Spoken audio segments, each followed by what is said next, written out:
September 17, 1944. The sky over Holland is not empty. It's not blue. It's a roaring, thundering river of steel and canvas, an invasion fleet that hangs in the air. For the Dutch people below, staring up from their fields and rooftops, it's a miracle. After 4 long years of German occupation, salvation is falling from the heavens. More than 1,500 bombers and fighters clear the way.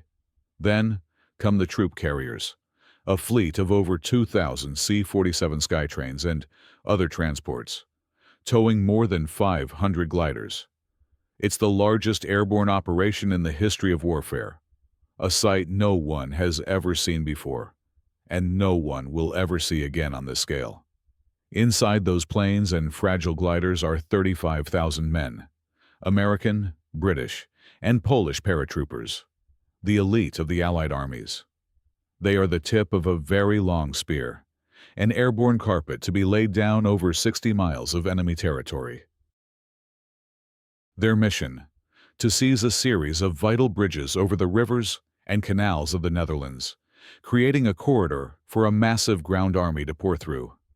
The plan is audacious, daring, almost arrogant. It has a name that sounds like something out of a storybook: Operation Market Garden. The promise is intoxicating: bypass Germany's formidable Siegfried Line, strike into the industrial heart of the Reich, and end the war by Christmas. On this sunny Sunday afternoon, everything seems possible. The drops are happening in broad daylight. The initial German resistance is scattered, confused. For the commanders watching from England, it looks like a textbook success. But history is rarely written in textbooks. It's written in blood, mud, and mistakes. And this plan, born of ambition and optimism, is riddled with fatal flaws. The maps they are using are incomplete. The intelligence they have trusted is dangerously wrong. And the enemy they have dismissed as a broken, fleeing rabble is far from defeated. Down on the ground, a German field marshal is having lunch when the sky explodes. He thinks the Allies are trying to capture him personally. In a panic, he gathers his papers and flees. But once he reaches a secure headquarters, he begins to see the bigger picture. And what he sees is not a brilliant Allied masterstroke, but a fatal strategic error. He sees a single, vulnerable road. He sees isolated pockets of paratroopers. And he sees an opportunity. In the coming 9 days, this beautiful, hopeful sky will become the backdrop for one of the greatest tragedies of the Second World War. A story of unimaginable courage, catastrophic failure, and a single bridge that would become a tombstone for an entire division. This is the story of how the war could have ended in 1944, but didn't. This is the story of Arnhem. To understand Operation Market Garden, you must first understand the man behind it, Field Marshal Bernard Law Montgomery. By the late summer of 1944, Monty was a superstar, the victor of El Alamein, the hero of the desert, the commander of all Allied ground forces during the Normandy invasion. He was meticulous, cautious, and incredibly popular with his troops and the British public. He was also famously difficult, arrogant, and locked in a bitter rivalry with the flamboyant American general, George S. Patton. After the breakout from Normandy, the Allied advance had been lightning fast. Paris was liberated. The Germans were in full retreat. Victory seemed just around the corner. But as the Allies pushed further, their supply lines stretched to the breaking point. There simply wasn't enough fuel, ammunition, and food to supply multiple armies advancing at full speed. A choice had to be made. Supreme Allied Commander Dwight D. Eisenhower favored a broad front strategy, with all armies advancing together. Montgomery hated this idea. He saw it as a slow, grinding approach that would give the Germans time to recover. He argued for a single, powerful thrust, a pencil-like stroke that would pierce the German lines and end the war in one decisive blow. And, of course, he wanted to be the one holding the pencil. He lobbied, he argued, He cajoled, and he threatened. He knew that the war's momentum was shifting, and with it, the balance of power. American industry was producing soldiers and material on a scale Britain could no longer match. The Normandy campaign had been a primarily British-led ground operation. The next phase, he feared, would be dominated by the Americans. Market Garden was his answer. It was a plan so bold, so massive, that it would demand the lion's share of Allied resources. It would put his 21st Army Group at the forefront of the final push into Germany, and it would cement his place in history. The plan was a two-part gamble. Market was the airborne component. 3 full airborne divisions dropped deep behind enemy lines. The U.S. 101st would take the bridges around Eindhoven. The U.S. 82nd would secure the bridges at Grave, and the crucial one over the Vaal River at Nijmegen. Farthest north, the British 1st Airborne, the Red Devils, would be given the toughest job of all, capturing the final bridge over the Lower Rhine at a town called Arnhem. Garden was the ground component, the British 30th Corps, a massive armored force led by Lieutenant General Brian Horrocks. Their job was to race north along a single highway, linking up with the paratroopers at each bridge, relieving them, and then crossing the Rhine at Arnhem. It was a 64-mile dash that had to be completed in 2 days, maybe 3 at the most. The paratroopers could not hold out longer than that. It was a plan that relied on everything going perfectly. It required good weather, minimal German resistance, and split-second timing. It was, in Montgomery's own words, a 90% success. But in war, 10% is a very wide margin for error. The plan was a masterpiece on paper, a carpet of airborne troops laid down for the armored column to drive over. But as the day of the operation grew closer, warning signs began to appear. They were like whispers in the wind, small details that were easily dismissed in the rush of optimism. The first and most critical warnings came from the Dutch resistance.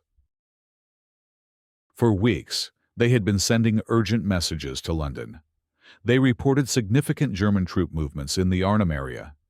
They spoke of armored vehicles, veterans being refitted, and a surprising level of organization.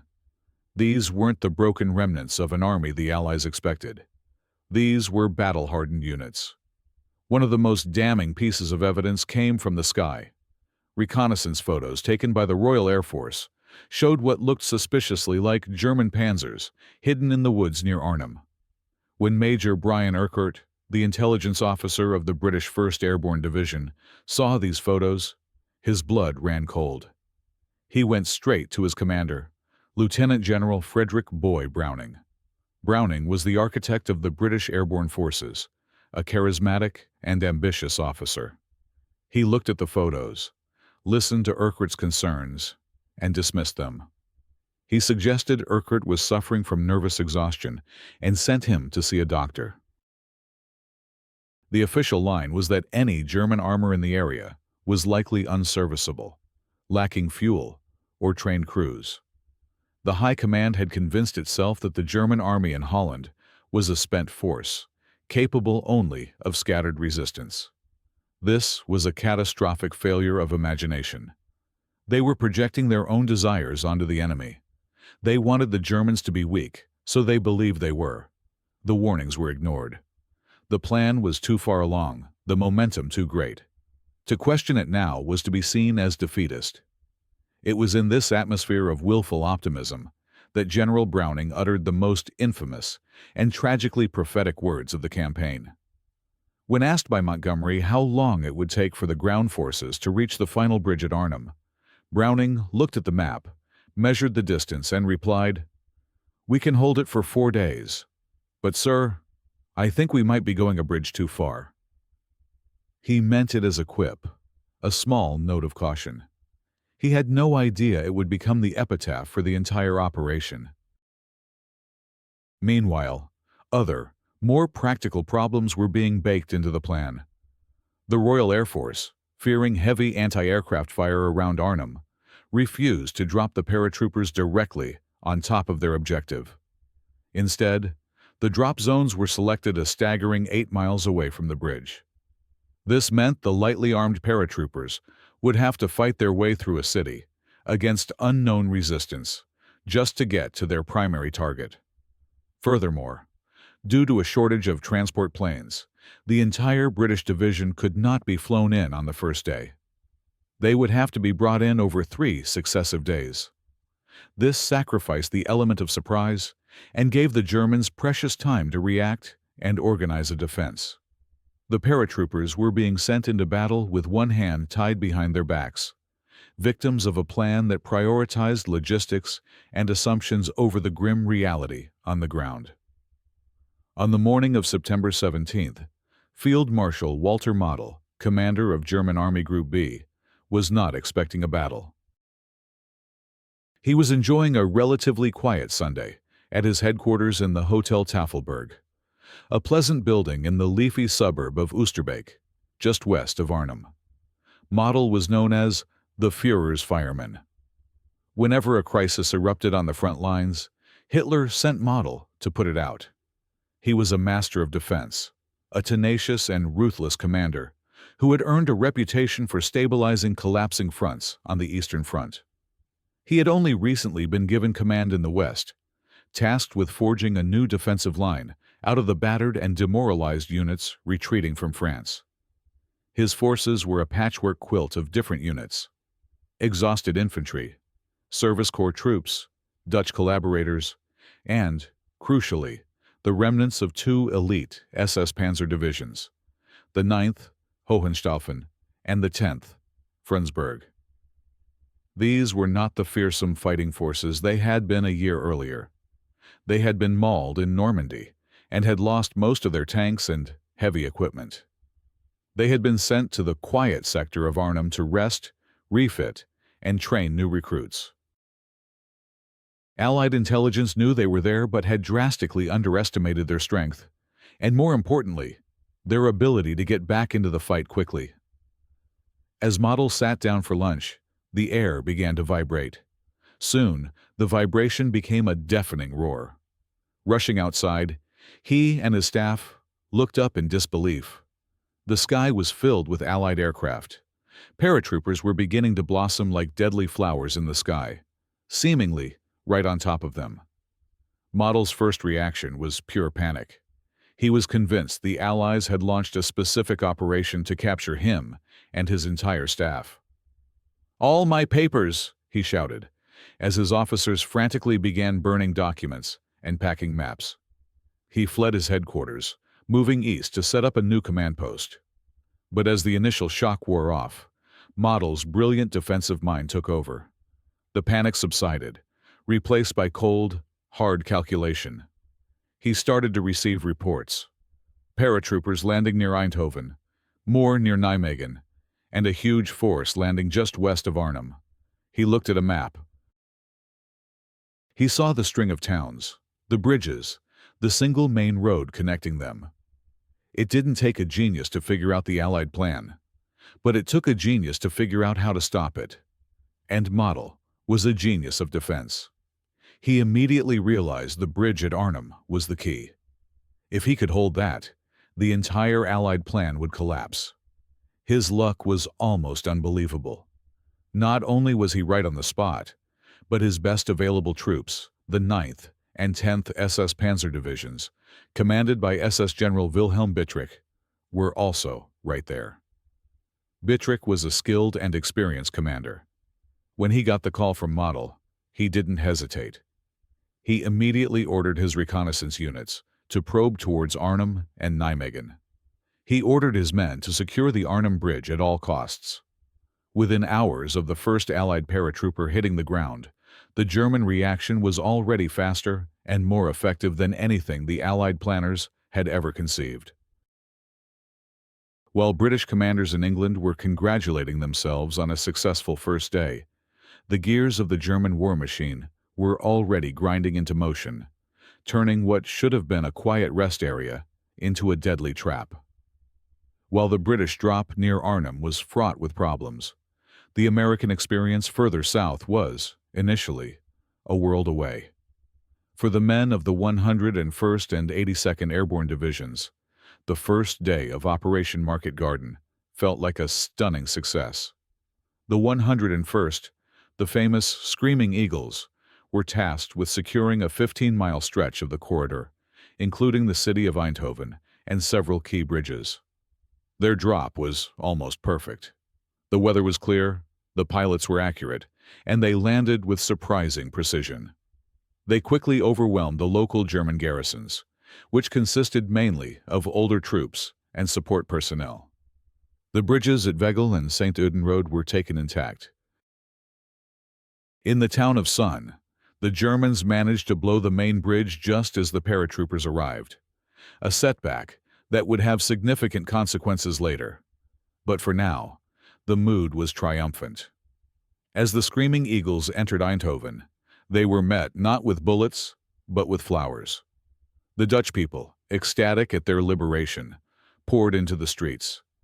They offered the soldiers wine, fruit, and kisses. For a brief, shining moment, it felt less like a war and more like a victory parade. The paratroopers, many of whom had never seen combat before, were hailed as heroes. It was a powerful, intoxicating experience that seemed to confirm the optimism of the High Command. Further north, the 82nd Airborne, the All-Americans under the command of the brilliant and aggressive General James Gavin, had an even more critical task. They had to capture the massive Grave Bridge over the Maas River and the even more important bridges over the Wal River at the city of Nijmegen. The Grave Bridge, a huge steel structure, was taken in a stunning coup de main.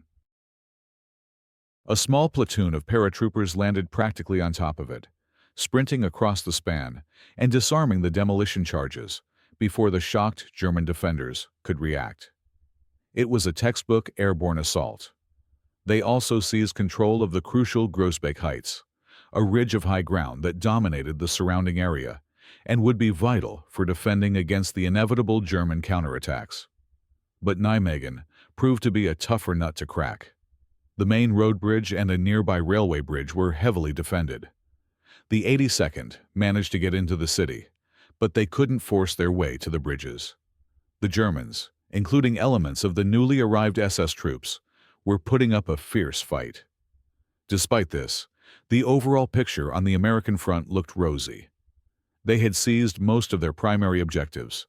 They had secured the southern end of the airborne corridor. They had done their job. All they had to do now was wait for the tanks of the British 30th Corps to arrive. They had opened the gate. Now the garden part of the plan had to move up and consolidate their gains. The feeling on the ground was that the hardest part was over. They had no way of knowing that the real battle had barely begun, and that north, in Arnhem, their British comrades were walking into a disaster.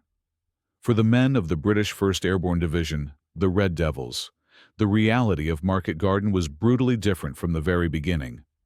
Their drop zones, chosen to avoid anti-aircraft guns, were up to 8 miles west of their objective, the Arnhem Road Bridge. This single decision, made in a planning room in England, would have fatal consequences.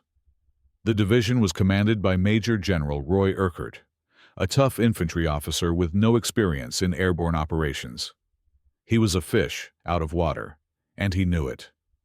As his glider landed, he was faced with an immediate problem. The radios weren't working. The powerful radio sets, designed to communicate with the advancing ground forces and with his own battalions, were completely dead. The smaller, short-range sets were proving almost useless in the dense, wooded terrain. From the moment he landed, Urquhart was effectively blind and deaf. He had no reliable way to command his division or to know what was happening just a few miles away. The division's plan was for 3 of its battalions to advance on the bridge along 3 separate routes. The 1st Battalion would take the northern Leopard route. The 3rd Battalion would take the central Tiger route. And the 2nd Battalion, commanded by Lieutenant Colonel John Frost, would take the Southern Lion route, which ran alongside the river. It was a race against time. They had to cover 8 miles of unknown territory and seize the bridge before the Germans could organize a proper defense.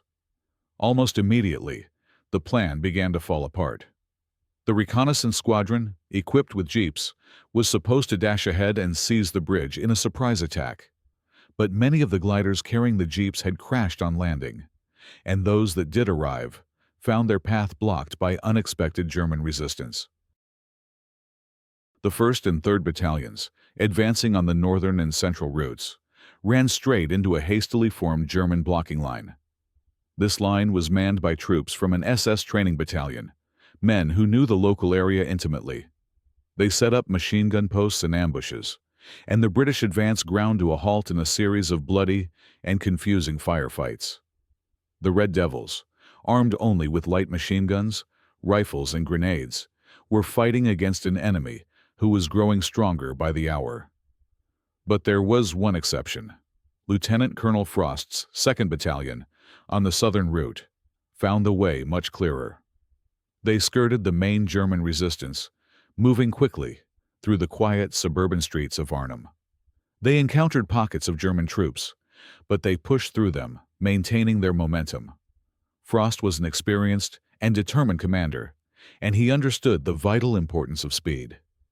His men marched on, past cheering Dutch civilians who offered them drinks of water, their spirits high. As dusk began to fall on that first day, they saw it. Rising out of the evening mist, a massive steel arch spanning the lower Rhine, the Arnhem Bridge. Against all odds, one small part of the British 1st Airborne Division had reached its objective. But as they got closer, the sound of machine gun fire from the far end of the bridge told them they were not alone. The Germans were already there. The fate of the paratroopers depended entirely on the garden part of the operation, the ground advance of the British 30th Corps. This was one of the most powerful armored formations in the Allied Army, a massive spearhead of Sherman tanks, artillery, and infantry, commanded by the charismatic Lieutenant General Brian Horrocks. Their task was simple to describe, but incredibly difficult to execute. Drive 64 miles up a single road, nicknamed Hell's Highway, linking up with each airborne division in turn, and reach Arnhem in just 2 days. At 2:35 in the afternoon on September 17th, after a colossal artillery barrage, the advance began. The Irish Guards led the way, their tanks rumbling north out of the Allied lines. The initial progress was good. They smashed through the German front lines and began their race towards Eindhoven. But the problems started almost immediately. Hell's Highway was not a highway in the modern sense. It was a narrow, 2-lane road, often raised on dikes with soft, marshy shoulders. A single, knocked-out tank or truck could block the entire road, creating a traffic jam that stretched for miles. There was no room for the mighty 30th Corps to deploy its strength. They were confined to this narrow corridor, a perfect target for ambush. The Germans, even in their disorganized state, understood this instinctively. They didn't need to defeat the 30th Corps in a pitched battle. They just needed to delay it. Small groups of soldiers with anti-tank guns or Panzerfausts could hide in the woods or houses alongside the road, knock out the lead vehicle, and then melt away. Each time this happened, the entire column would grind to a halt. Engineers would have to be brought forward to clear the wreckage. The area would have to be swept for more threats, and only then could the advance resume. Hours were lost with each small ambush. When they reached the town of Sun, they found the bridge blown by the Germans. This was a major setback. While the American paratroopers had captured the town, they had no way to bridge the canal. The 30th Corps had brought its own bridging equipment, but it took time to bring the massive pontoon bridge forward through the congested traffic and assemble it under enemy fire. It took 12 precious hours to bridge that one small canal. The timetable, which was already incredibly optimistic, was now in tatters. The advance was supposed to be a lightning dash, but it was turning into a slow, painful crawl.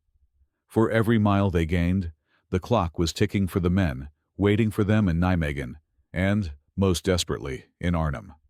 General Horrocks, watching the battle unfold, grew increasingly anxious.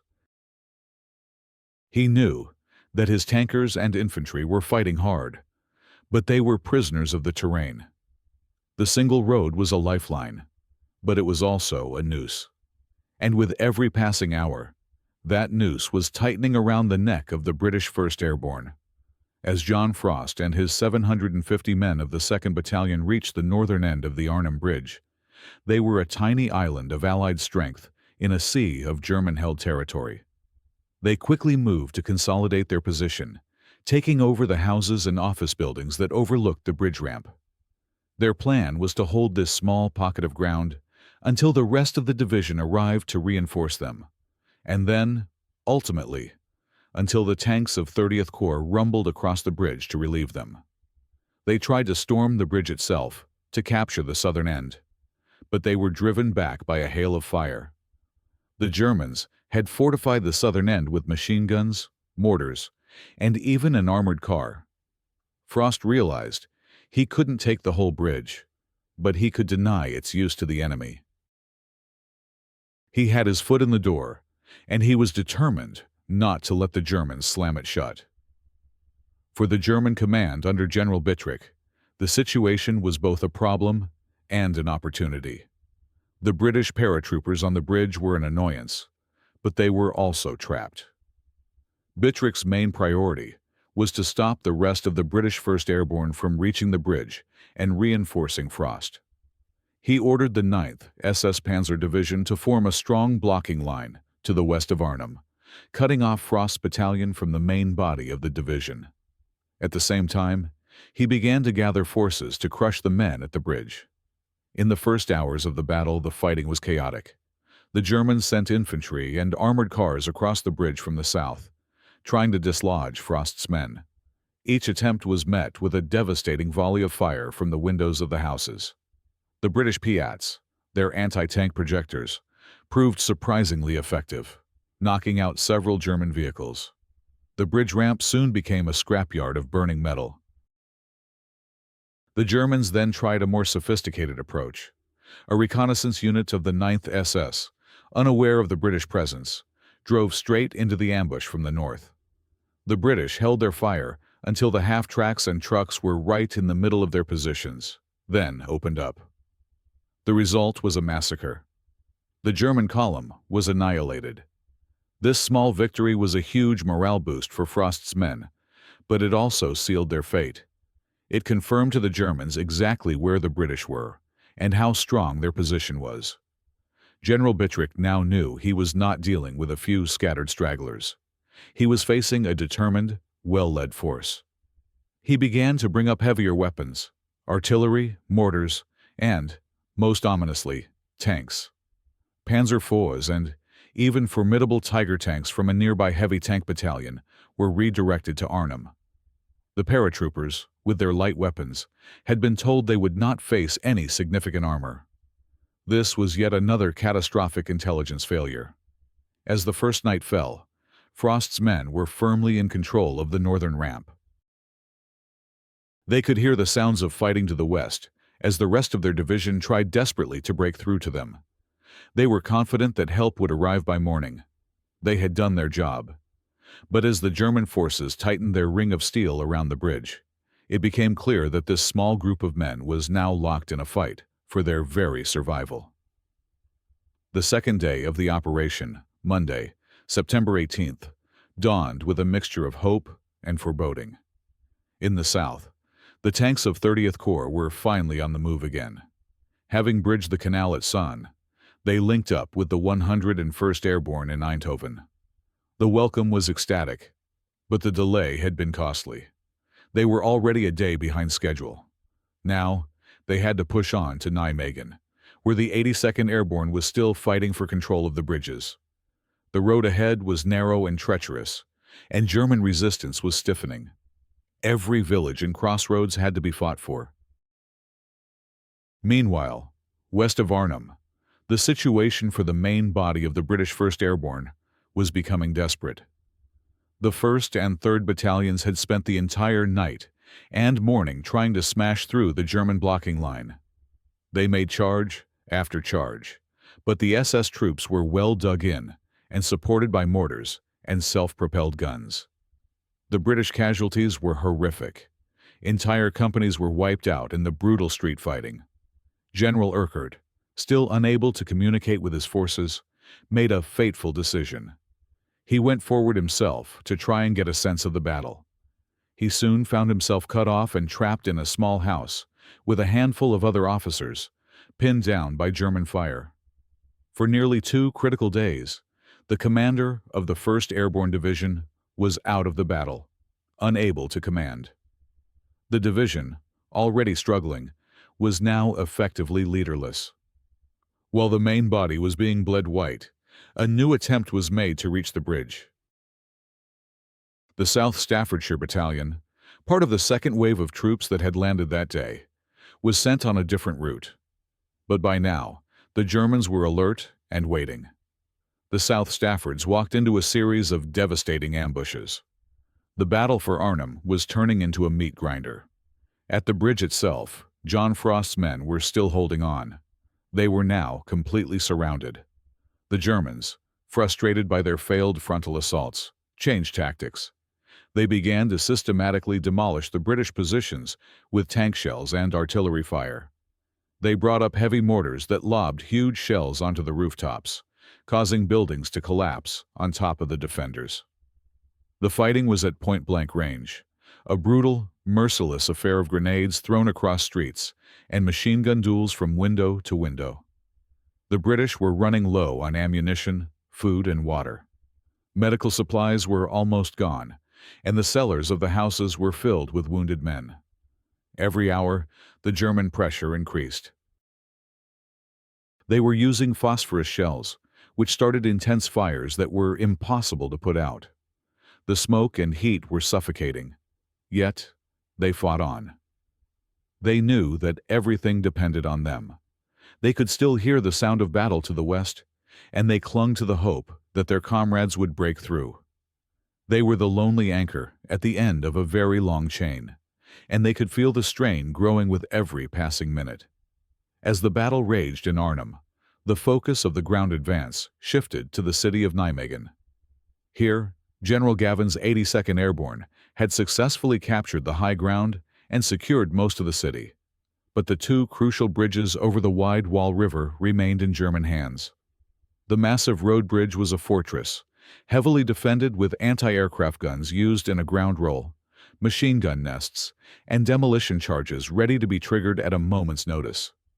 The Americans had tried to rush it, but were repulsed with heavy losses. By the time the lead tanks of the British Grenadier Guards, part of 30th Corps, arrived in the outskirts of Nijmegen on Tuesday, September 19th, the situation was a stalemate. The paratroopers were exhausted, and the Germans were well entrenched. It was clear that a frontal assault on the bridge would be suicidal. A new, daring plan was needed. The plan that was devised was one of the most audacious and heroic actions of the entire war. While the British tanks and American infantry would launch a diversionary attack on the southern end of the bridge, a battalion of American paratroopers, the 3rd Battalion of the 504th Parachute Infantry Regiment, would cross the river in boats and attack the northern end. There was just one problem. They had no proper assault boats. The only craft available were 33 flimsy, collapsible canvas and plywood boats supplied by the British. They were little more than oversized canoes, with no armor and no engines. The men would have to paddle across a 400-yard-wide, fast-flowing river in broad daylight, under the direct fire of German tanks, artillery, and machine guns positioned on the high ground on the far bank. It was a suicide mission.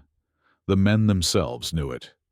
Major Julian Cook, the battalion commander, gathered his men and, in a voice choked with emotion, told them what they had to do.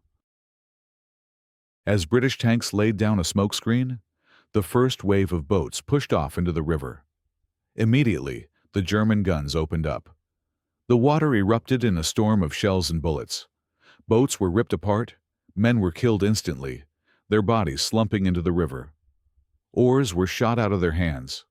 The paratroopers, many of whom had never paddled a boat before, used their rifle butts to propel themselves forward. It was an act of almost unbelievable courage.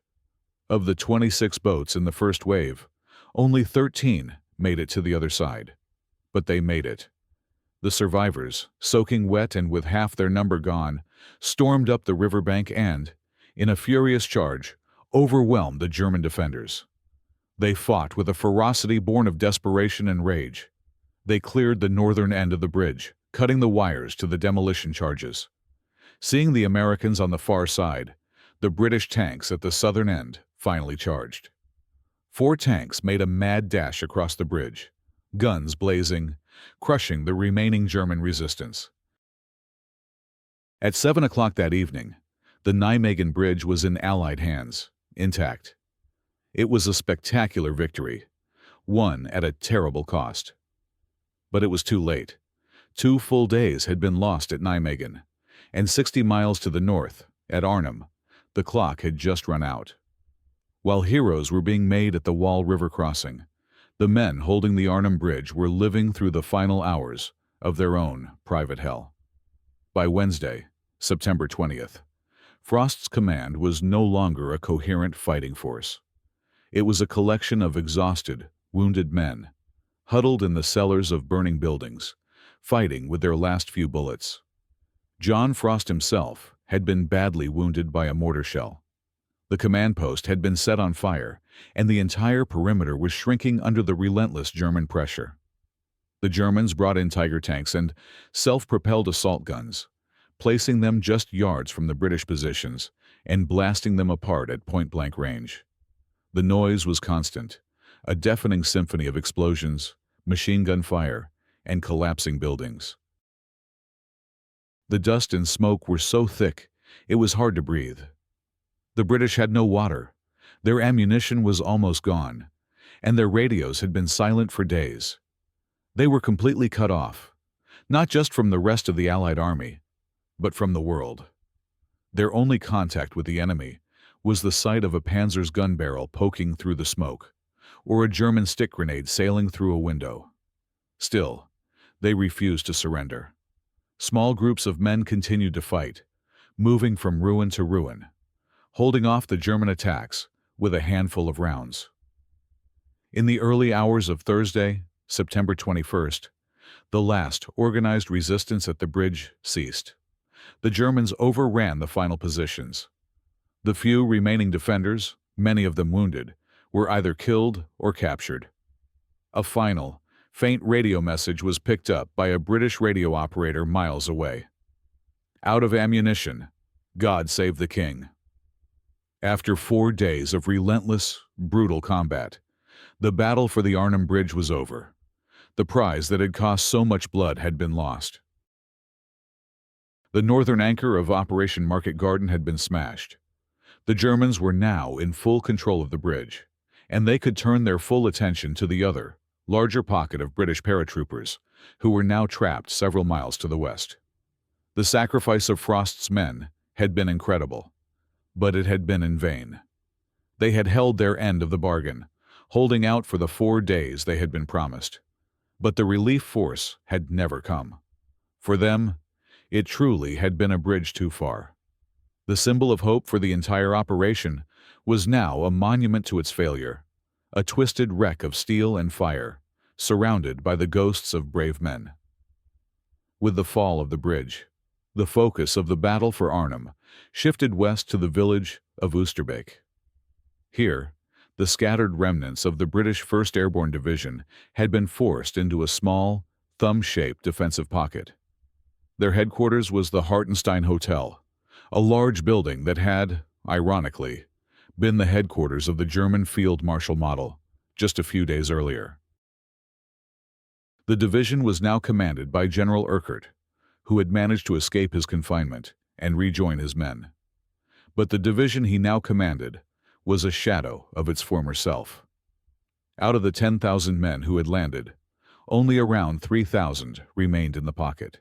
The rest were killed, wounded, or captured. The Oosterbeek perimeter, as it became known, was a pocket of hell. It was about 1 mile long and half a mile wide, and it was under constant fire from all sides.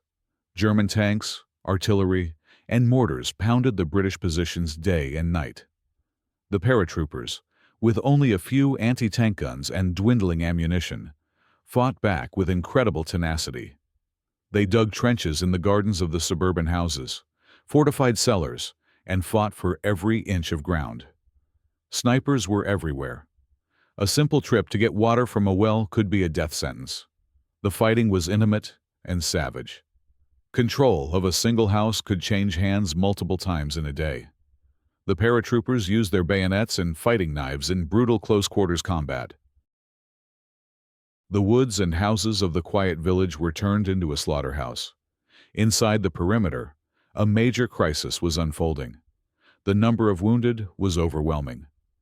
The aid stations, set up in the cellars of houses, and the local church, were overflowing. There were not enough doctors, nurses, or medical supplies. A Dutch civilian woman named Kate ter Horst turned her home into a makeshift hospital, caring for hundreds of wounded British soldiers. She became known as the Angel of Arnhem. The conditions were appalling. Men lay in agony on the floors, often without morphine to dull the pain. Surgeons performed amputations with basic tools and no anesthetic. The dead lay unburied in the gardens outside. Yet, amidst the horror, there was extraordinary courage. Medics worked tirelessly under fire. The lightly wounded insisted on returning to the front lines. The defenders of the Oosterbeek pocket knew they were doomed if help didn't arrive soon.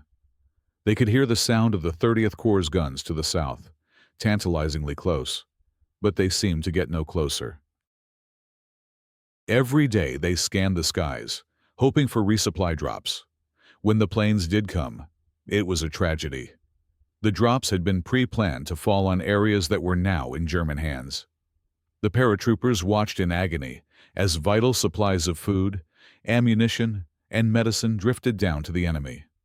The perimeter was a shrinking island of defiance, a testament to the endurance of the British soldier, but it was an island that was slowly being drowned by a tide of German steel. The story of Operation Market Garden is incomplete without mentioning the fate of the 1st Polish Independent Parachute Brigade. Commanded by the tough, experienced, and deeply skeptical Major General Stanislaw Sosabowski, the Polish brigade was supposed to be the key reinforcement for the British at Arnhem. Sosabowski was a realist. From the beginning, he had expressed grave doubts about the plan. He had pointed out the lack of transport planes, the distance of the drop zones from the bridge, and the foolishness of underestimating the Germans. His warnings were dismissed by his British commanders, who viewed him as pessimistic and uncooperative. Due to bad weather in England, the Polish drop was delayed for 2 critical days. By the time they were finally able to fly on the afternoon of Thursday, September 21st, the situation at Arnhem had changed completely. The bridge had fallen, and the remnants of the British 1st Airborne were trapped in the Oosterbeek pocket. The Poles' original drop zone was now in German hands. At the last minute, a new, hastily chosen drop zone was selected near the town of Driel, on the south bank of the Lower Rhine, opposite the Oosterbeek pocket. The drop was a disaster. The transport planes flew into a storm of German anti-aircraft fire. The pilots, many of them inexperienced, panicked. The Poles were scattered over a wide area, many landing directly on top of German positions. Sosabowski landed in the middle of a firefight. As he gathered his scattered men, he realized the full extent of the catastrophe. They were on the wrong side of the river from the men they were supposed to help. The ferry at Driel, which they were supposed to use to cross, had been destroyed, and they were facing strong German forces. Their mission was to reinforce the British, but they were now in a desperate fight for their own survival. That night, they tried to cross the river in a few small rubber dinghies they managed to find. The crossing was a nightmare. The river was wide and the current was strong. The Germans on the opposite bank had lined the shore with machine guns and mortars. They swept the river with fire. Men were shot in the boats, and many drowned in the cold, dark water. Only a handful of Poles, Less than 200 made it across to join the beleaguered defenders of Oosterbeek. It was a heroic but futile gesture. They had arrived too late, with too few men, to change the outcome of the battle. They had been sent into a hopeless situation, a fact their commander had foreseen but had been powerless to prevent. The tragedy of the Polish paratroopers was a microcosm of the entire operation, a story of immense bravery undone by poor planning and bad luck. By the weekend, it was clear to everyone on the ground that the battle was lost. In the Oosterbeek pocket, the British paratroopers were at the end of their tether. They had no food, very little water, and were down to their last few rounds of ammunition. The perimeter was being relentlessly squeezed, and German tanks were now able to roam freely through the British positions, blasting houses to rubble. The number of wounded was catastrophic, and there was no way to treat them. The only hope was the 30th Corps, which had finally linked up with the Polish forces at Driel, on the south bank of the river. But even this brought little comfort. The British tanks had reached the Rhine, but they could not cross it. The Germans controlled the high ground on the north bank and poured down a murderous fire on any attempt to force a crossing. A last-ditch effort was made. On the night of Sunday, September 24th, a British infantry battalion, the 4th Dorsets, attempted to cross the river to reinforce the pocket. Like the Polish attempt a few nights earlier, it was a disaster. They crossed in flimsy boats, under heavy fire, and landed in the wrong place, straight into the strongest part of the German line. Of the 315 men who crossed, less than 75 made it to the perimeter. The rest were killed, wounded, or captured. This final failure forced the Allied High Command to face the inevitable. Operation Market Garden had failed. The goal of capturing Arnhem and crossing the Rhine was unattainable. The only option left was to save what was left of the 1st Airborne Division. The order was given for Operation Berlin, the evacuation of the survivors from the Oosterbeek pocket. On the night of Monday, September 25th, under the cover of darkness and a torrential downpour, the evacuation began. It was a scene of organized chaos.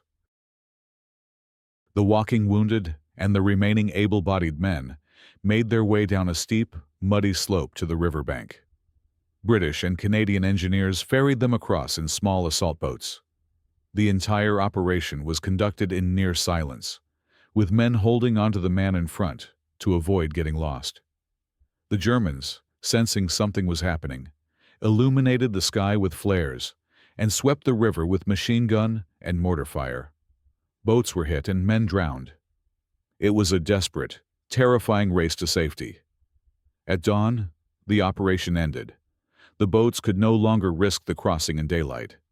Left behind were 300 walking wounded who couldn't be evacuated in time, and all of the seriously wounded men in the aid stations. They had to be abandoned to the enemy. Of the more than 10,000 men of the British 1st Airborne Division who had landed 9 days earlier, only 2,163 were evacuated across the Rhine. Another 774 men from other units, including the Poles and the Dorsets, also escaped. The rest, nearly 8,000 men, were gone. The Battle of Arnhem was over. When the fighting stopped and the smoke cleared, the true cost of Operation Market Garden became chillingly apparent. The numbers tell a story of catastrophic failure. The Allied forces suffered more than 17,000 casualties, killed, wounded, or missing. This was more than the total Allied casualties during the D-Day landings in Normandy. The British 1st Airborne Division had effectively ceased to exist. Of the 10,095 men who went into the battle, they suffered 7,605 casualties. It was a loss from which the British airborne forces would never fully recover. The American airborne divisions, the 82nd and the 101st, had fought with incredible skill and bravery and had captured most of their objectives. But they too paid a heavy price, with over 3,600 casualties between them. The ground forces of 30th Corps, who fought their way up Hell's Highway, suffered over 1,400 casualties. The Royal Air Force and the U.S. Army Air Forces lost hundreds of skilled aircrew and valuable aircraft.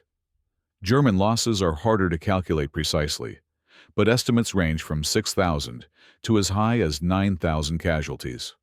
While they had won a major defensive victory, it had come at a significant cost, using up men and resources they could ill afford to lose. But the numbers that are often forgotten are the civilian casualties. The Dutch people, who had welcomed the Allies as liberators, suffered terribly. It is estimated that nearly 3,000 civilians were killed during the battle and in its immediate aftermath. The city of Arnhem was devastated, and its entire population was forcibly evacuated by the Germans.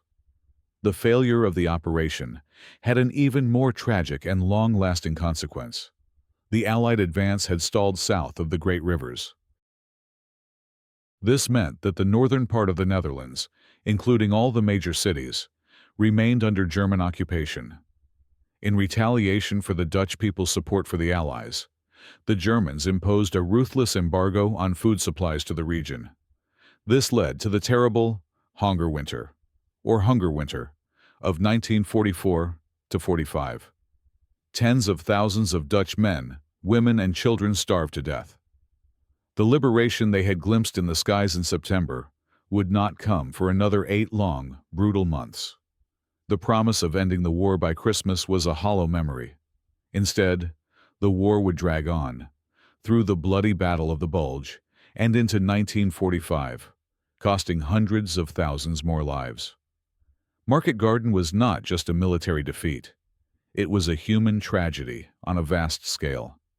In the aftermath of any military disaster, the search for scapegoats begins. Operation Market Garden was no exception. The Allied High Command, particularly the British, was desperate to spin the defeat into something less than a total catastrophe. Field Marshal Montgomery, the architect of the plan, infamously declared that the operation had been 90% successful. He argued that it had secured a valuable salient into the German lines and had drawn enemy forces away from other sectors. This was a ludicrous claim that ignored the operation's primary strategic goal: to cross the Rhine. It was a classic case of a commander refusing to admit a mistake. In the search for someone to blame for the failure at Arnhem, a convenient target was found: the Poles. In a shocking act of injustice, General Boy Browning wrote a report that blamed the failure on the Polish 1st Parachute Brigade, claiming they had not fought well. This was a disgraceful lie. The Poles, under General Sosabowski, had fought with immense courage in an impossible situation. But Sosabowski had been critical of the plan from the start, and he was an easy scapegoat. He was relieved of his command, and the reputation of his brigade was unfairly tarnished for decades. It was a shameful episode that soured relations between the British and the Polish government in exile. The real reasons for the failure, however, were plain to see for anyone willing to look. First and foremost was a catastrophic failure of intelligence. The Allies had willfully ignored clear warnings about the presence of SS Panzer divisions near Arnhem. They had subscribed to a dangerous groupthink that the German army was broken and incapable of a coordinated response. Second, the plan itself was deeply flawed. It was too ambitious, too reliant on everything going perfectly. The decision to drop the British Airborne Division 8 miles from its objective was a fatal error. The plan to bring the division in over 3 days sacrificed the crucial element of surprise, and the reliance on a single road for the advance of the entire 30th Corps was a logistical nightmare waiting to happen. Third, there was the weather. Bad weather in England delayed crucial reinforcements, particularly the Polish brigade, and hampered air support and resupply efforts. And finally, there was the enemy. The Allies had completely underestimated the resilience, speed, and fighting skill of the German forces. Commanders like Model and Bittrick reacted with remarkable speed and efficiency, turning a moment of surprise into a decisive defensive victory. In the end, Market Garden was not the fault of a single general or a single unit's failure. It was a systemic failure of planning, intelligence, and hubris at the very highest levels of the Allied command. It was a gamble that was lost before the first paratrooper had even left the plane. For the German army in the West, the victory at Arnhem was a desperately needed shot in the arm. After the disaster in Normandy and the headlong retreat across France, morale was at rock bottom. The Wehrmacht seemed to be on the verge of total collapse. The successful defense of Nijmegen and the complete destruction of the British 1st Airborne at Arnhem changed that. It was hailed by German propaganda as a major triumph, proof that the German soldier was still superior to the Allies and that the sacred soil of the fatherland could be defended. From a tactical perspective, the German response was masterful. Field Marshal Model lived up to his reputation as the Führer's fireman. His ability to quickly grasp the Allied plan, identify its weaknesses, and improvise a defense with the scattered units at his disposal was nothing short of brilliant. He used his limited armored forces, the 9th and 10th SS Panzer divisions, with surgical precision.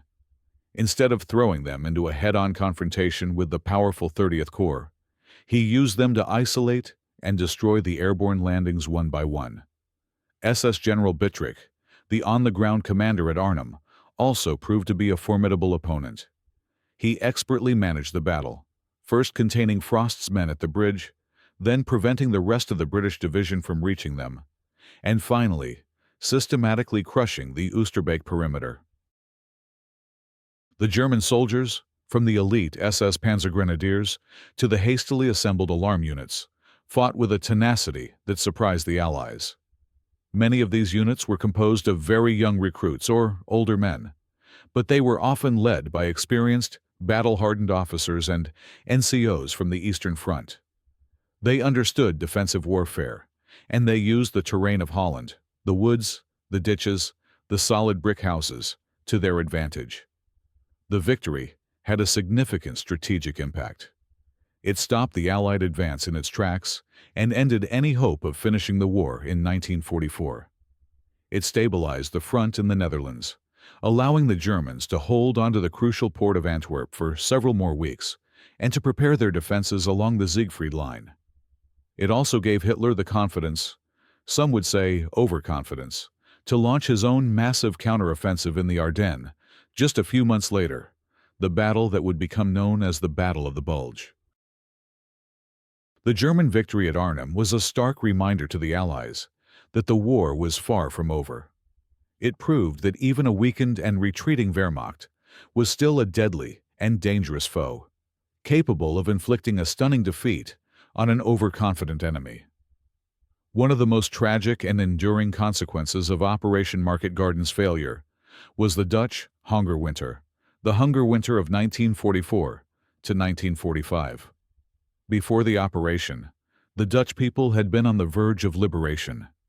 The sight of Allied paratroopers descending from the sky was a dream come true.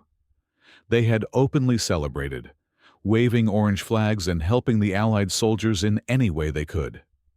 They had hidden wounded paratroopers, acted as guides, and shared their meager food supplies. But when the operation failed and the front line solidified south of the Great Rivers, the northern part of Holland was plunged back into darkness. The Germans were furious at what they saw as the Dutch population's betrayal.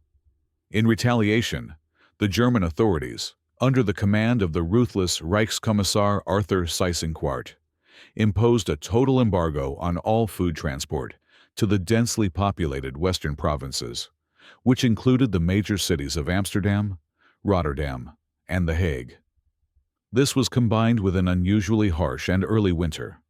The canals froze over, making transport by barge impossible. The Germans had also seized most of the country's rolling stock, so trains couldn't run. The cities were completely cut off from the agricultural areas in the north and east. The result was a man-made famine of catastrophic proportions. By November, the official daily ration had dropped to below 1,000 calories. By early 1945, it was less than 500 calories a day.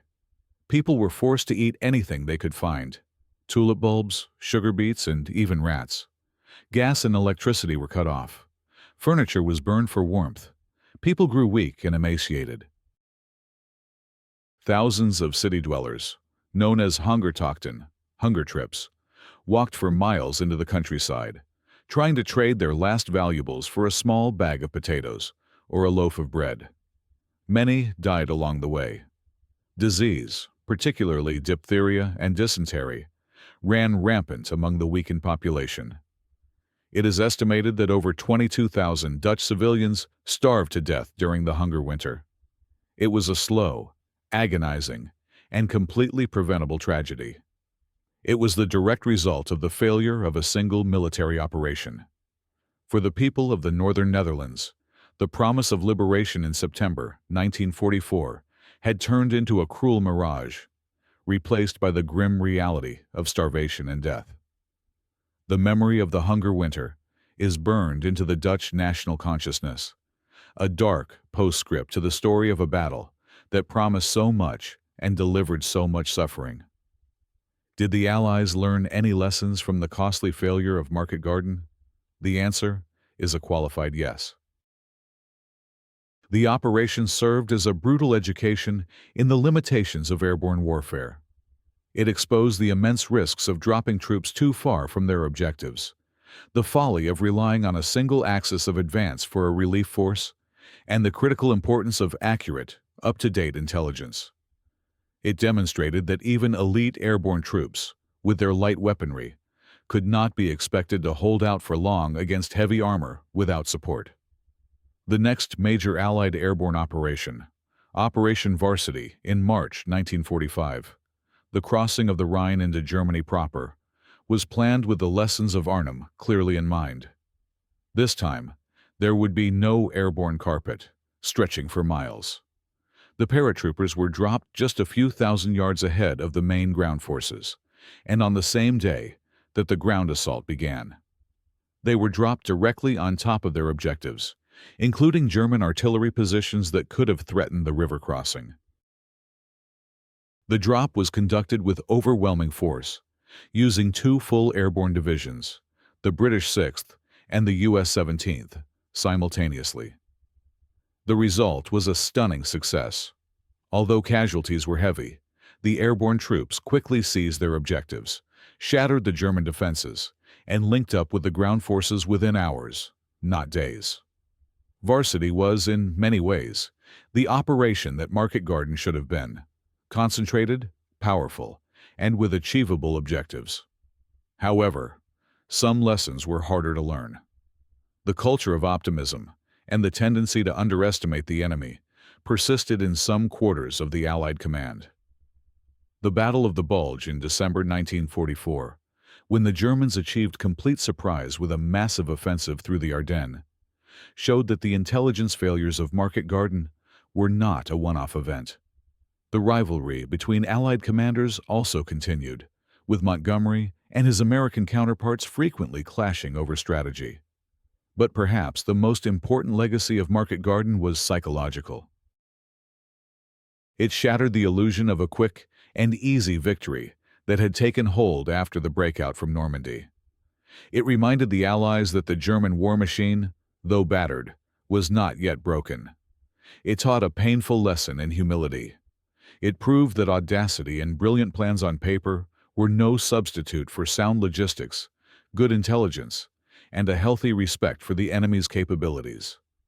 The ghosts of Arnhem would haunt Allied military planners for the rest of the war and beyond, a permanent and tragic reminder of the thin line between a bold gamble and a reckless folly. The legacy of Operation Market Garden is complex and multifaceted. In military circles, it is studied as a classic example of operational overreach and intelligence failure. It has become a byword for a plan that is too clever, too complicated, and too optimistic. The phrase, "a bridge too far," popularized by Cornelius Ryan's epic book and the subsequent film, has entered the English language as a metaphor for any venture that is doomed by its own ambition. For the units that fought there, the legacy is one of pride and sorrow. The British 1st Airborne Division, despite being destroyed as a fighting force, created an immortal legend of courage and endurance at Arnhem. The Red Devils became a symbol of the British soldiers' dogged refusal to give in, even against impossible odds. The American 82nd and 101st Airborne Divisions added another chapter to their already storied histories, with actions like the Wall River crossing standing as monuments to American bravery. But the most powerful and enduring legacy of the battle is found not in military textbooks, but in the towns and villages of the Netherlands. The bond forged between the Dutch people and the Allied soldiers who came to liberate them has never been broken. Every year, in September, thousands of people gather at Arnhem and Oosterbeek to commemorate the battle.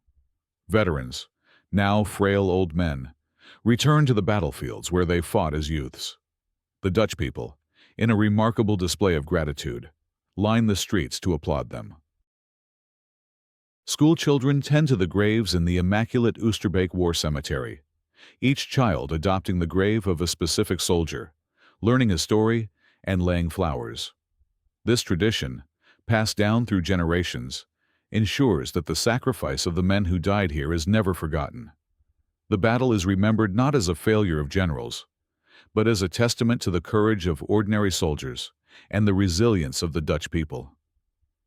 It is a story of liberation and loss, of hope and tragedy, all intertwined. The bridges at Sun and Veghel were repaired. The bridge at Nijmegen still stands, a monument to the men who crossed the Waal, and the bridge at Arnhem, the one that could not be held, was rebuilt. In 1978, it was officially renamed the John Frost Bridge, in honor of the man and the battalion who fought so bravely at its northern end. It is a fitting tribute, a permanent reminder of a battle that, though lost, forged a legacy of heroism and remembrance that endures to this day. So, what is the final verdict on Operation Market Garden? Was it a brilliant, audacious gamble that came within a whisker of success, as Montgomery and his supporters claimed? Or was it a fundamentally flawed, reckless act of hubris that was doomed from the very beginning? The truth, as is often the case in history, lies somewhere in between, but leans heavily towards the latter. There is no denying the boldness of the concept. The idea of using a massive airborne force to seize a pathway into the heart of Germany was imaginative and daring. If it had worked, it could have genuinely shortened the war and saved hundreds of thousands of lives. The what-if of Market Garden is one of the most tantalizing in all of military history. But a plan cannot be judged on its ambition alone. It must be judged on its feasibility. And the feasibility of Market Garden was questionable from the outset. The plan contained almost no margin for error.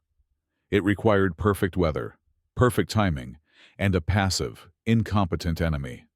It got none of these things.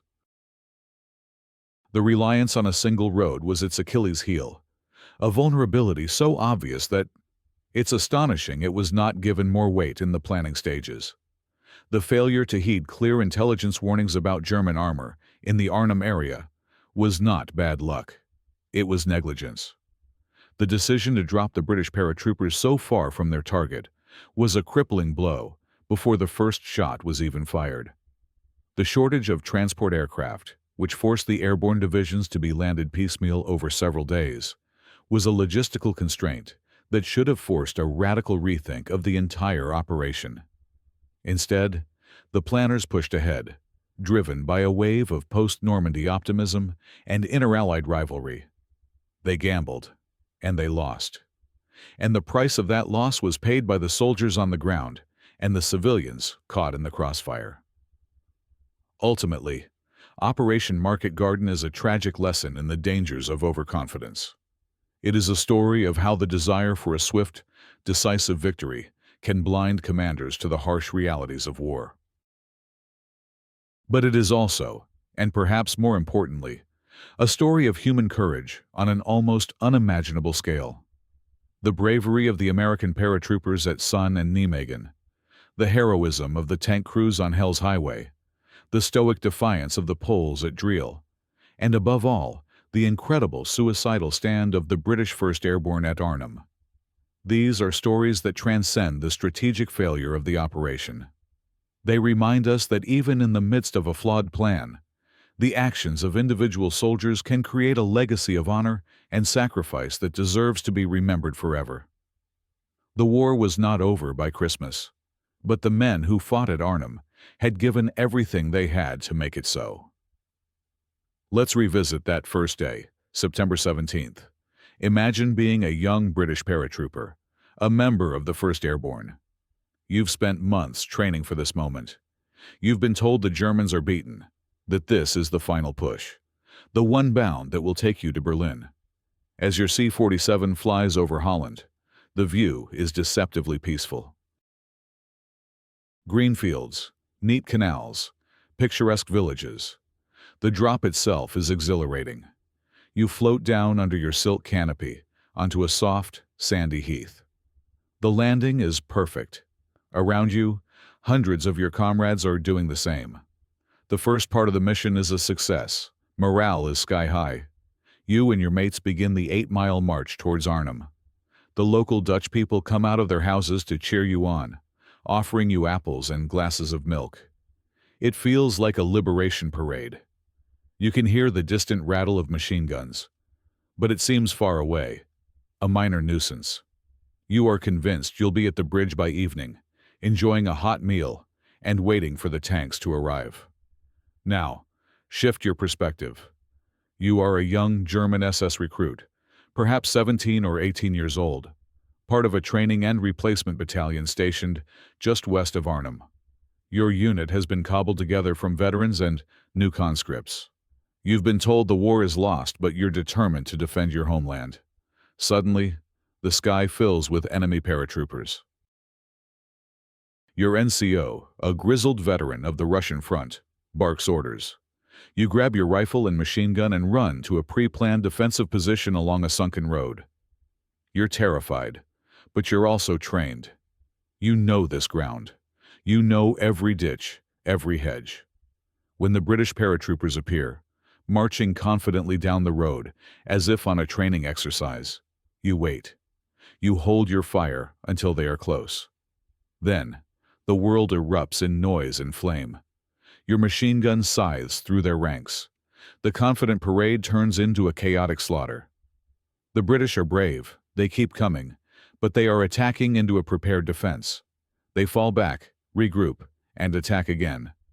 For you, the battle is no longer about Germany or the Führer. It's about surviving the next 5 minutes and protecting the man next to you.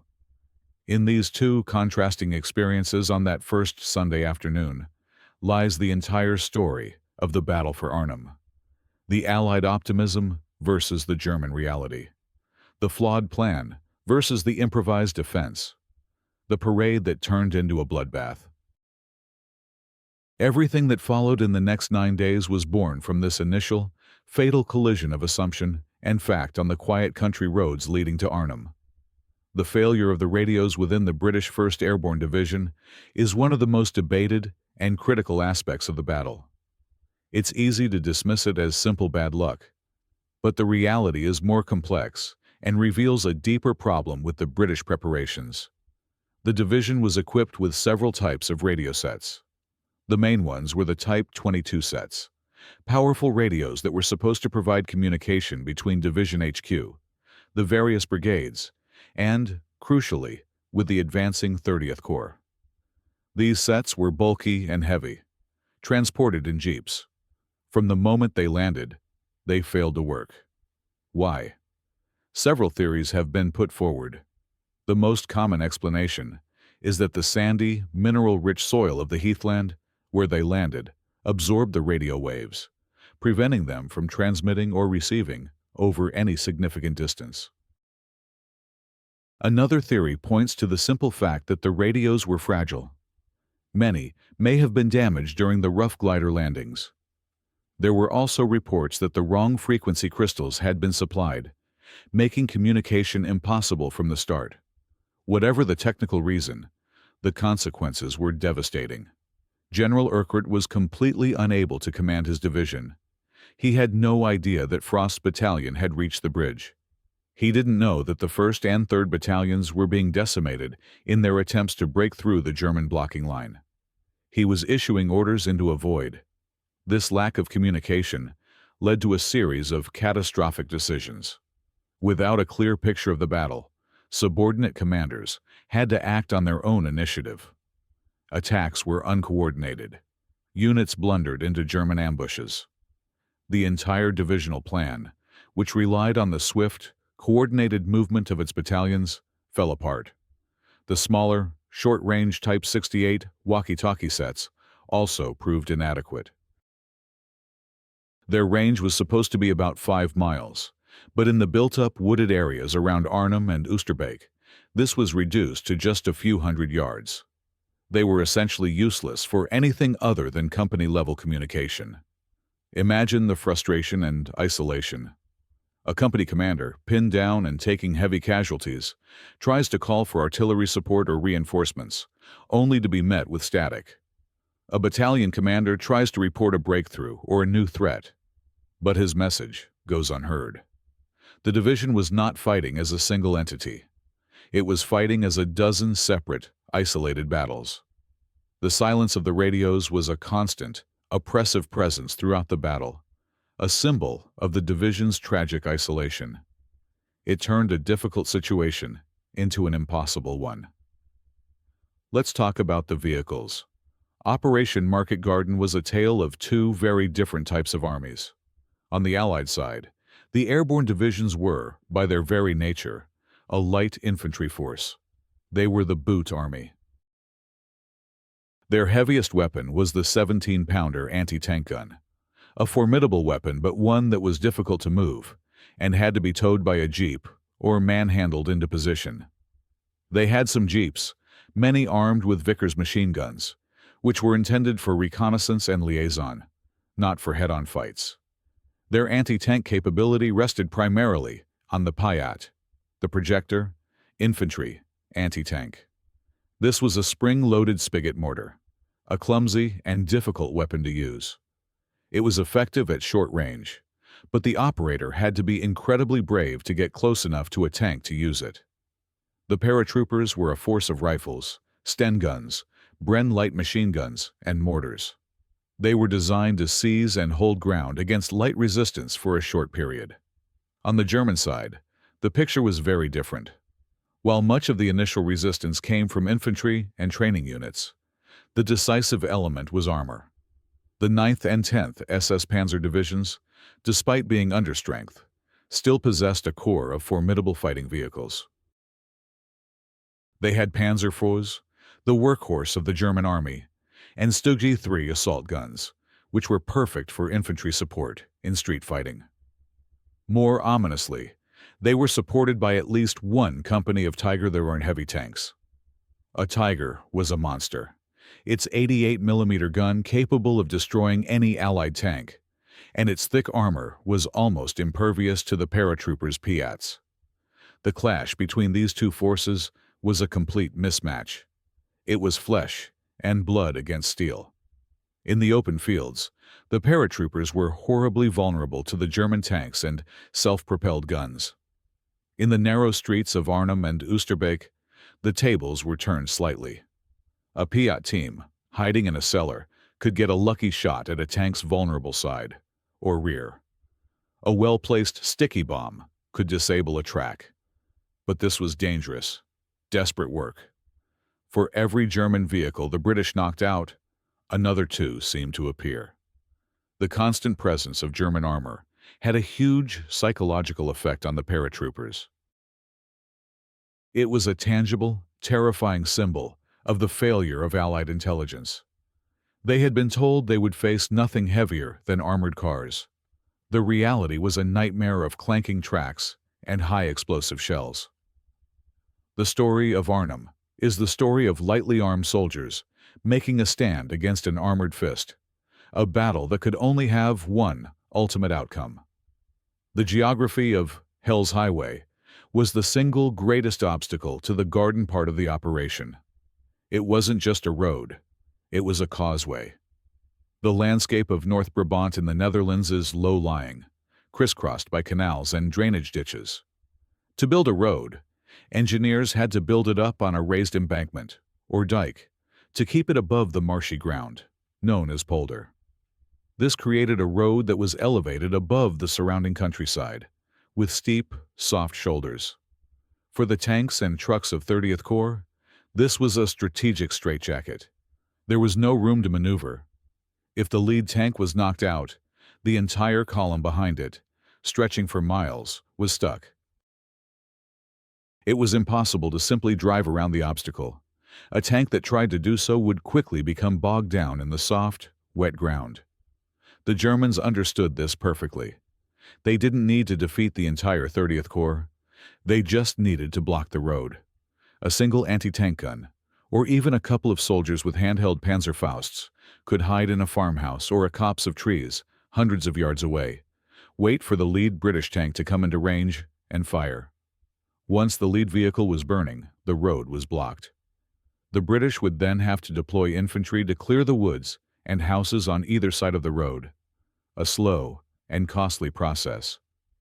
Engineers would have to be brought forward to either repair the damaged vehicle or push it off the dike, which was a monumental task. This process could take hours, and a few miles further up the road, the Germans would do it again. The road passed through several towns and villages, such as Valkenswaard and Eindhoven. Each one was a potential bottleneck, a choke point where German defenders could hold up the advance. Every bridge was a potential crisis point. If the Germans managed to blow a bridge, the entire advance would halt while a temporary Bailey Bridge was erected. This is exactly what happened at Sun. The 64-mile journey to Arnhem was not a single drive. It was a series of small, vicious battles for control of a few hundred yards of elevated pavement. The paratroopers waiting in Nijmegen and Arnhem could only listen to their radios and wait, their fate tied to the slow, agonizing progress of the armored column crawling up this single, vulnerable artery. Hell's Highway was not just a name. For the men of 30th Corps, it was a perfect description of their experience. The role of the Dutch resistance during Operation Market Garden is a story of incredible bravery and tragic sacrifice. From the very beginning, they provided invaluable assistance to the Allied forces, often at the cost of their own lives. Before the operation even began, the Dutch underground had been sending a stream of intelligence reports to London, warning of the German troop concentrations and the presence of panzers around Arnhem. These warnings, tragically, were largely ignored by the Allied command, who trusted their own aerial reconnaissance and ultra-code intercepts more than amateur reports from the ground. When the paratroopers landed, the Dutch reaction was immediate and ecstatic. Civilians poured into the streets to welcome their liberators. But their support went far beyond cheering. Members of the underground, who had been organized and waiting for this moment, immediately went into action. They acted as guides for the airborne troops, using their local knowledge to help them navigate the confusing back streets and country lanes. This was particularly crucial for Frost's battalion on their successful march to the Arnhem Bridge. They cut telephone wires, disrupting German communications and adding to the initial confusion. They identified German positions and pointed out collaborators. Perhaps their most vital role was in caring for the wounded and helping those who were cut off or trying to escape. Hundreds of British paratroopers were hidden in Dutch homes after the battle, sheltered from the Germans by families who knew they would be executed if they were discovered. Dutch doctors and nurses worked alongside their British counterparts in the makeshift aid stations in Oosterbeek, tending to the wounded of both sides with impartiality and courage. After the withdrawal, the Dutch underground established an escape line, smuggling hundreds of Allied evaders back across the Rhine to safety in the months that followed. This support came at a terrible price. The Germans were ruthless in their reprisals. Any civilian caught helping the Allies was shot on the spot. After the battle, many towns and villages that had supported the British were punished severely. Men were rounded up and sent to concentration camps. The forcible evacuation of Arnhem and the subsequent hunger winter were direct acts of revenge against the Dutch population. The story of the Dutch resistance during Market Garden is one of bright hope and dark tragedy, a testament to the courage of ordinary people who risked everything for a taste of freedom. Let's examine the German command structure and how it contributed to their success. When the Allied paratroopers landed, the German chain of command in the Netherlands was in a state of disarray. The retreat from France had been chaotic, but the Germans had a system in place for just such an emergency, built around the concept of the Kampfgruppe, or battle group. A Kampfgruppe was an ad hoc, combined arms formation, usually named after its commander. It could be formed on the fly from any available units in a given area. A commander might be given a company of infantry, a couple of tanks from a repair depot, an anti-aircraft battery, and a platoon of engineers, and be told to defend a particular crossroads. This flexible, decentralized system was perfectly suited to the chaotic situation of Market Garden.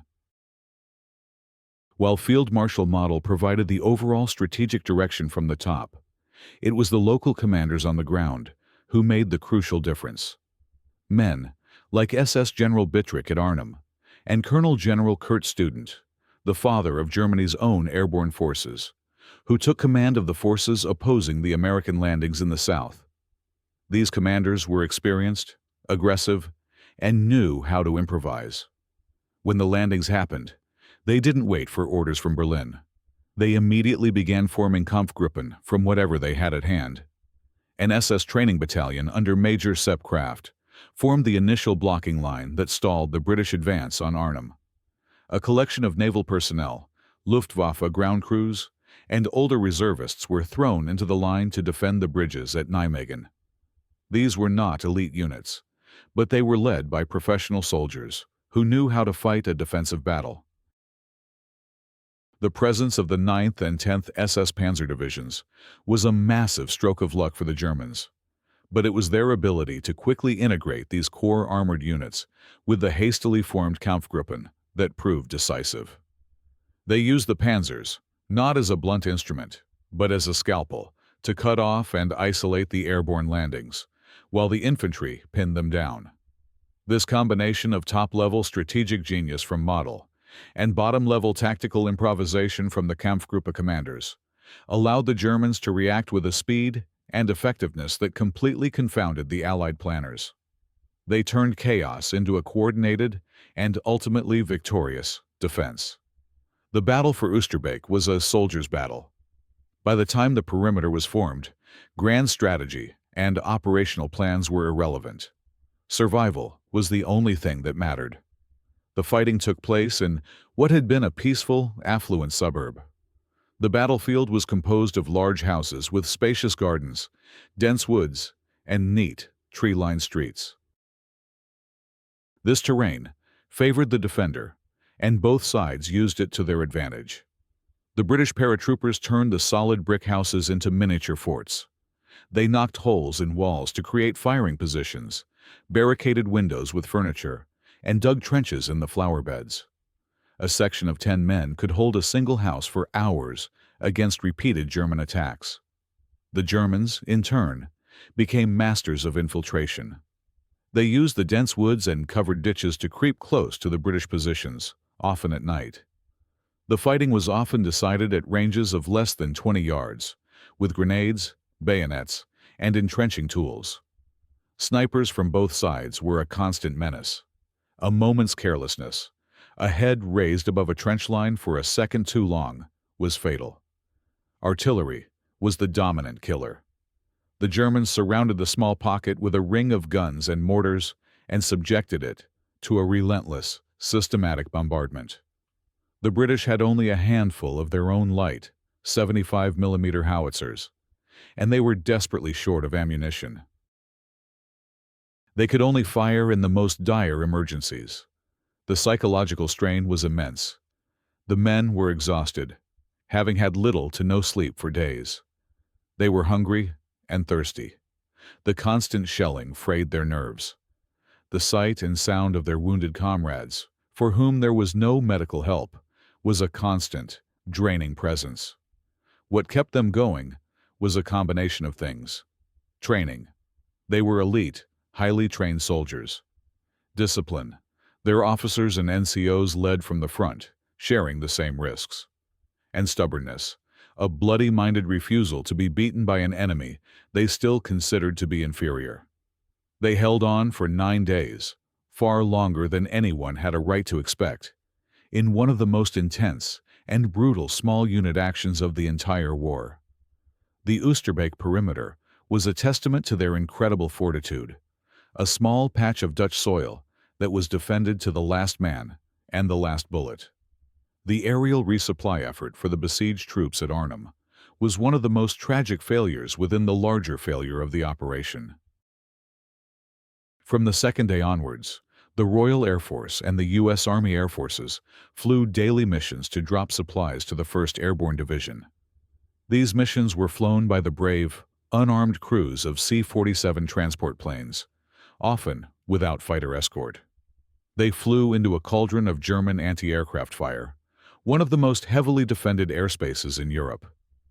The problem was that the information about where to drop the supplies was dangerously out of date. The drop zones had been selected during the planning phase, based on the assumption that the division would have secured a large area around Arnhem. But the reality was that the division was trapped in the tiny, shrinking Oosterbeek pocket. The prearranged drop zones were now firmly in German hands. The air crews had no way of knowing this. They flew to their designated coordinates, braving the intense flak, and dropped their cargo. On the ground, the beleaguered paratroopers could only watch in despair as thousands of containers filled with ammunition, food, and medical supplies, the very things they needed to survive, drifted down into the German lines a mile or two away. The Germans would collect the supplies, and sometimes even use the captured British weapons and ammunition against their former owners. Efforts were made to communicate the new, smaller drop zone to the air crews, but the radio failures made this almost impossible. Ground troops laid out fluorescent panels to mark their positions, but these were often obscured by smoke and the chaos of battle. Some courageous pilots, realizing the situation, ignored their orders and flew low over the Oosterbeek pocket, trying to drop their supplies directly onto the British positions. This was virtual suicide. Flying low and slow, they were sitting ducks for the German flak guns. Many planes were shot down in flames, their crews sacrificing themselves in a futile attempt to help the men on the ground. Of the 161 resupply sorties flown by the RAF alone, 57 aircraft were shot down. It was a staggering loss rate. The failure of the resupply was a cruel twist of the knife for the defenders of Arnhem. They were being starved and shot at, while the means of their salvation fell, tantalizingly out of reach, into the hands of their enemy.